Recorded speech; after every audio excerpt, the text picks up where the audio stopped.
société non musulmane et vers ce qu'elles ressentent comme des stéréotypes envers leur religion, eh bien, elles essayent de défendre l'idée que leur religion, elle est égalitaire et de la faire connaître autrement que par ce qu'on véhicule sur elle et ce qui est aussi la manière dont elle est vécue et pratiquée dans la majorité des cas aussi. Ce n'est pas uniquement des stéréotypes. Et donc, voilà, entre ce féminisme islamique qui vraiment travaille sur les textes pour dégager des nouveaux arguments politiques, parce qu'on est dans des contextes où l'islam fait loi, et un féminisme musulman qui est plutôt une manière féministe de une manière de se dire féministe à partir de l'islam pour rendre tout à fait compatibles ces identités, eh bien c'est des manières un petit peu, c'est des contextes qui sont différents et donc des combats qui sont différents. Mais de toute façon, le plus important, c'est de légitimer une forme d'autorité religieuse qui soit féminine. C'est ça le mot-clé. Et donc, c'est très intéressant par rapport à l'Église, où finalement, les rôles sociaux, le magistère dont vous parliez, là, l'idée, c'est une femme peut parler de la religion, une femme peut avoir autorité, exercer une autorité, et pas au sein d'une Église, c'est pas le cas, mais en tout cas une autorité morale.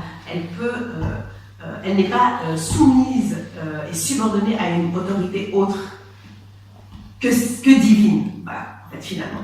Et donc, elle parle pour elle-même, elle cherche à exister en tant que femme musulmane, et sans être réduite à un groupe guidé par un mâle. Mais pour autant, elles veulent absolument revendiquer leur appartenance à l'islam.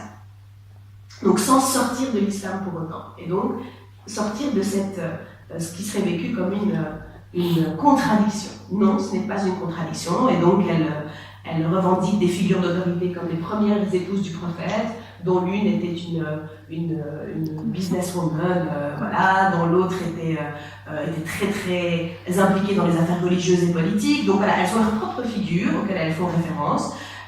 Aussi des figures historiques, des femmes musulmanes, chefs d'État, etc. Donc c'est tout un imaginaire aussi féministe islamique. Et du coup, juste pour terminer, moi ce que je trouve intéressant, c'est qu'elles montrent et elles obligent à voir de nouveau à quel point l'islam est pluriel.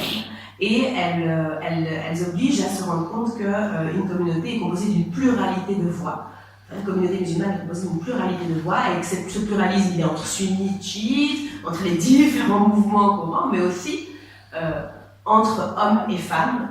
Et voilà, c'est important que leur voix existe. Je m'arrête là.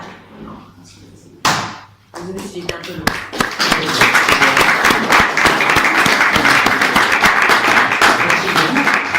Avant de passer la parole au public pour des questions, j'aimerais inviter chacun des deux intervenants à poser une question à l'autre intervenant, peut-être en commençant par Ilyes.